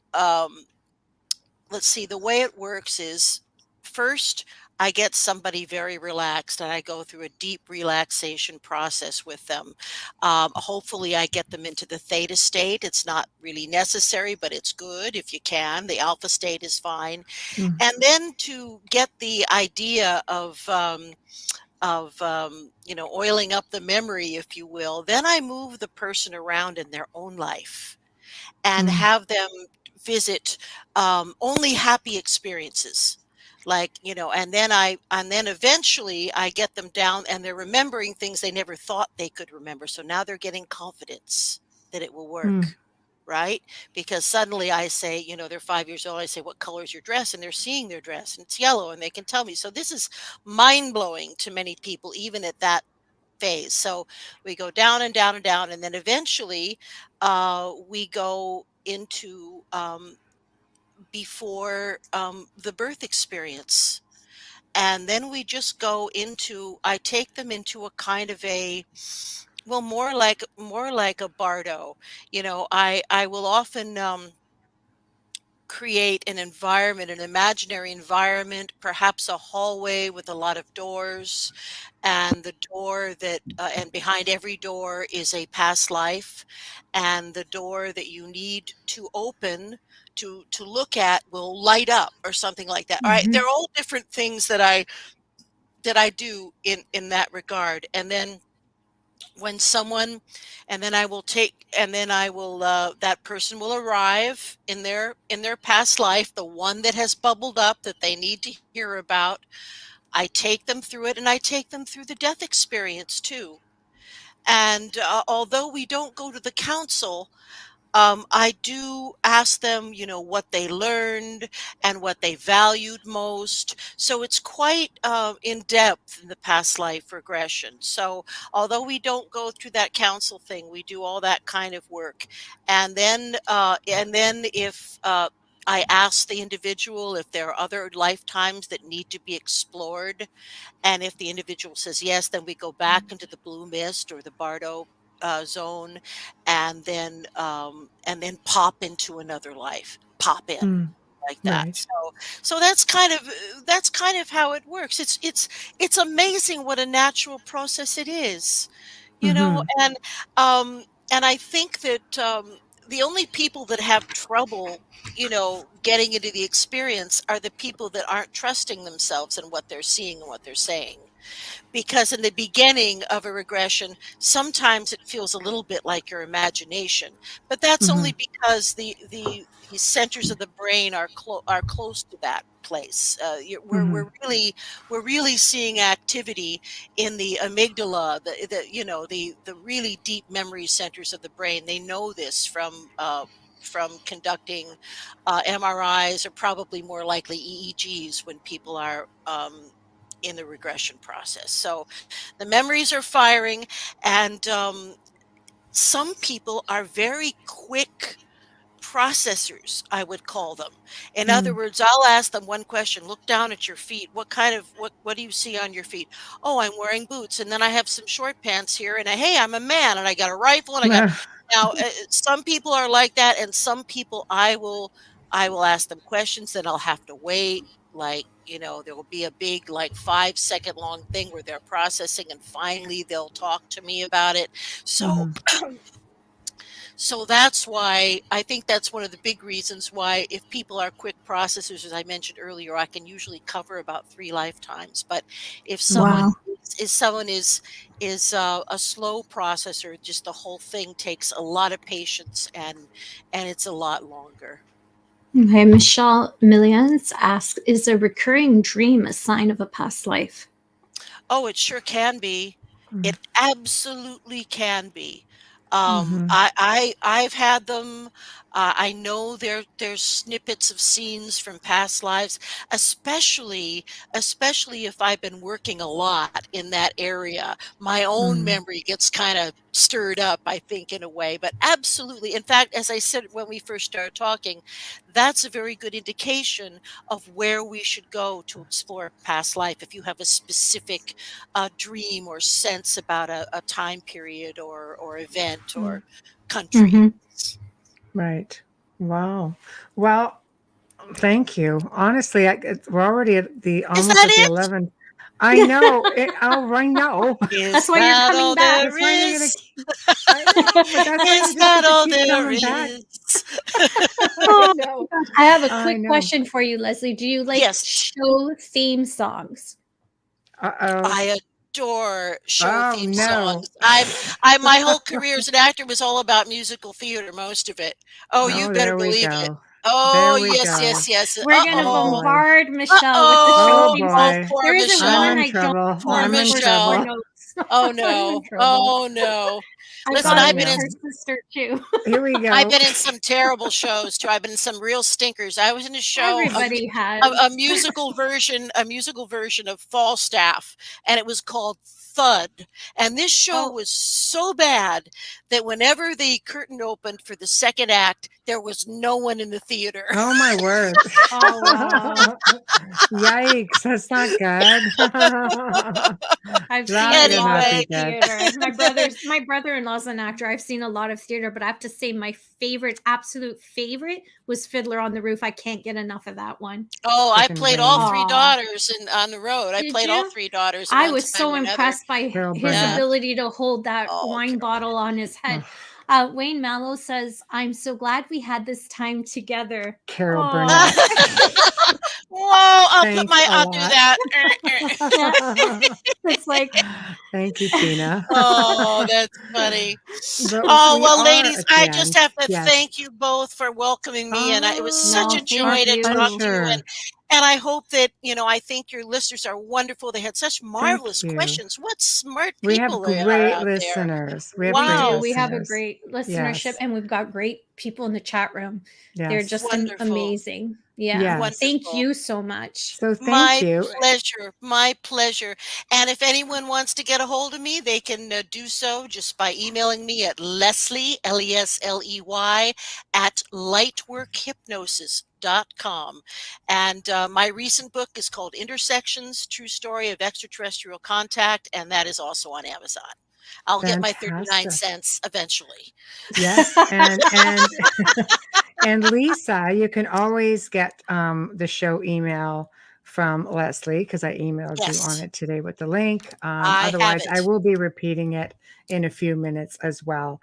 So I will be in touch with you also, Lesley, and thank you Wonderful. for joining us this evening. Thank you, So my dear. Both you thank guys you. both take care. Happy New Thank Year, you. and I will see you soon. All Okay, right, lots of safe. darling. love. Thank Stay you. safe. Absolutely. Bye-bye now. Night. Bye. Bye-bye. Wow, isn't she just a breath of fresh air? Oh, God, I Yes. just love having her on. I'm so glad she's coming back. But we are at the end of another awesome segment of the Outer Realms. A big thank you to Lesley Mitchell-Clarke. She's just simply amazing and just a joy to have on. Thank you to everybody in chat. You guys are just awesome as always. We always love to include you all into the program because you make it that much more fun. And thank you, Folgers. Thank you, Folgers. We love you. We really appreciate you more than you know. Big thank you to Dr. Snick, aka Justin Snicker, for our intro and outro. Now, please remember to not only go to our YouTube channels, go to UFO Paranormal Radio, which is the station's main channel. Do not just subscribe, but become a member, because that is where you're going to get all of this extra content that's coming. See, I know what's coming. So the Outer Realm, of course, some of the older segments are going to make their way to that membership also. But the Gray Zone Uncensored can only be found as a membership. You will not find it any other way. And all of the hosts are going to be doing something different that could only be seen if you have a membership. So please head on over to UFO Paranormal on YouTube and become a member. There's different levels. It's a lot of fun. Also, don't forget about little old us at Facebook. Give us a like. We appreciate it. And to contact us, the only place we're going to give you a response, because social media, there's just too many messages. I can't keep track. So please just go to the Outer Realm Contact at gmail.com. Again, that is the Outer Realm Contact at gmail.com. Now, tomorrow night is another show you're not going to want to miss. For the very first time, we have a singer and a esoteric, just, I guess, I don't know how to put it. He's just full of knowledge.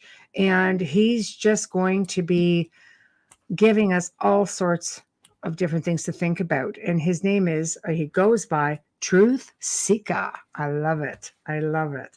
So until then, guys, please, if you're in the storm tonight, stay safe. And we'll see you here tomorrow evening. Thank you. Good night.